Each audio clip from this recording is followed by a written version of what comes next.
संत कबीर नगर जिले का कोल्हुआ लकड़ा गांव, जहां पर एक बुजुर्ग महिला युवती की पेट्रोल डालकर जलाकर हत्या कर दी गई थी, जिसमें पुलिस ने एक व्यक्ति को गिरफ्तार किया है और बाकी की तलाश कर रही है, लेकिन पीड़ितों को अभी भी न्याय नहीं मिल सका है। इसी को लेकर समाजवादी पार्टी के पूर्व विधायक अब्दुल कलाम कोल्हुआ लकड़ा गांव पीड़ित के घर पहुंचे और उनसे मुलाकात की। वहीं पूर्व विधायक अब्दुल कलाम ने कहा कि जिले में क्राइम लगातार बढ़ता जा रहा है और जिस तरह से कोल्हुआ लकड़ा गांव में 2 लोगों को पेट्रोल से जलाकर हत्या की गई है, वो बेहद गंभीर मामला है। और ये भी आरोप लगाया है कि हत्यारे अभी भी खुलेआम घूम रहे हैं और पुलिस कुछ भी नहीं कर रही है। वहीं पूर्व विधायक अब्दुल कलाम ने यह भी कहा कि पीड़ित परिवार को 50 लाख रुपए की आर्थिक सहायता की जाए और परिवार के एक लोगों को सरकारी नौकरी दी जाए। आखिर पूर्व विधायक अब्दुल कलाम ने क्या कुछ कहा, आइए सुनवाते हैं उनका पूरा बयान।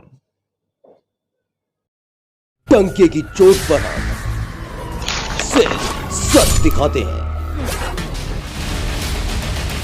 क्योंकि हम हैं दस्तक न्यूज, राष्ट्र सबसे पहले। इनका कहना यह है कि अब तक हमारा कोई पोताहाल नहीं हुआ है, न हमको कोई देखने भालने वाला हुआ है।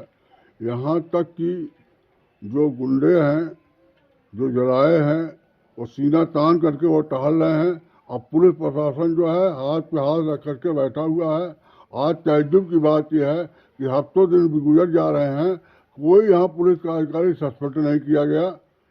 अगर सस्पेंड नहीं किया गया तो हम जो है इस पर धरना प्रदर्शन करने का काम करेंगे। हमारी ये मांग है कि जले हुए परिवार उनको 50-50 लाख रुपया दिया जाए और जो ऐसे परिवार हो उनको नौकरी दिया जाए। पीड़ित परिवार से कोई लेना देना, वो जानते हैं हमको वोट मिल जाएगा, खाली टिकट हम ले आवे, हमको टिकट मिल जाएगा, निसार और निसार के नाम पर हमको वोट दे देगा। लेकिन अब ऐसा नहीं है। अब हर बिरादरी अब जाग चुकी है। जागने के बाद जो है जो उनके दिल में आएगा वही अब करेंगे। सितंबर की रात में 1 बजे के आसपास एक घटना घटी थी कोल्हुआ गांव में, थाना कोतवाली में, जिसमें एक महिला थी सुराती देवी 65 वर्ष के आसपास और उनकी नतिनी सुमन 12 वर्ष के आसपास थी। इनके ऊपर कुछ लोगों के द्वारा पेट्रोल जला के आग लगाकर मार डालने का प्रयास किया गया था, जिसमें बाद में अस्पताल में उनका देहांत हुआ था। उसी घटना का पुलिस कोतवाली की फोर्स सर्विलांस की टीम के द्वारा, स्वार की टीम के द्वारा खुलासा किया गया है, जिसमें एक रविंद्रपुर शंभुनाथ गुप्ता हैं, वहीं उसी गांव के रहने वाले, जहां उनकी ससुराल है। ये पाली बेसिकली सजनमा के रहने वाले हैं और उसी गांव में इनकी ससुराल थी और इनकी पत्नी कहीं चली गई थी 1-1.5 महीने पहले। इन लोगों का एक शंका थी कि जो मृतका थी उनके लड़के के साथ वो भागी हुई हैं। इसी से आक्रोशित होकर इन लोगों ने आग लगाई थी। कौन कौन लोग इसमें शामिल थे? कैसे घटना जो अभी तक जानकारी कैसे प्राप्त हुई घटना है, को सर अंजाम दिया? रविंद्र को हमारी सर्विलांस टीम की सहायता से जब जानकारी प्राप्त हुई कि घटना में, और नामजद भी थे, और घटना में जब हम प्रमाणित पा गए कि रविंद्र ही इस घटना के मूल सूत्रधार हैं, तो इनको गिरफ्तार किया गया है, जहाँ के रहने वाले हैं सजनमा से। और इनसे जब पूछताछ की गई, पूरी घटना का खुलासा हुआ, जिसमें इनके साथ इनके साले बिंदेश्वरी हैं, पुत्र जगदीश निवासी कोल्हुआ लकड़ा के, और एक उनका भांजा है बिक्की उर्फ अज्ञात। इन 3 लोगों ने मिलकर इस घटना को कारित किया है।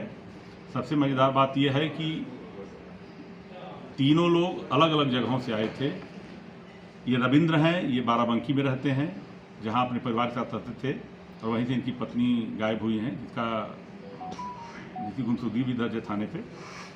वहाँ से ये चले हैं अपनी मोटरसाइकिल के साथ। और जो बिंदेश्वरी और बिक्की हैं, ये लोग बाहर रहते थे, बाहर से आए हैं। ये लोग संत कबीर नगर के किसी होटल में रुके हैं, गांव में नहीं गए थे। चूँकि जिस रात को इन्होंने घटना कारित की थी, पानी बरस रहा था और बिजली भी कड़क रही थी, पूरा सुनसान था, तो इन लोगों ने उसका फ़ायदा उठाने की कोशिश करी। ये लोग आए, जब जाने की पूरी पब्लिक सो चुकी है, कोई बाहर नहीं निकल सकता है, तो ये लोग आए हैं, बाहर मोटरसाइकिल खड़ा किए हैं, वहाँ मोटरसाइकिल को बंद करके फिर पैदल केन लेकर आए हैं। इन्होंने आग लगाई है, लगा के ये बारिश का फ़ायदा उठाते हुए भाग गए हैं। क्योंकि मृतका के नाती के द्वारा, जो कि स्वयं उस अपनी नानी को बचाने में घायल हो गया था, उसके द्वारा तहरीर दी गई, जिसमें रविंद्र को भी नामजद किया गया था।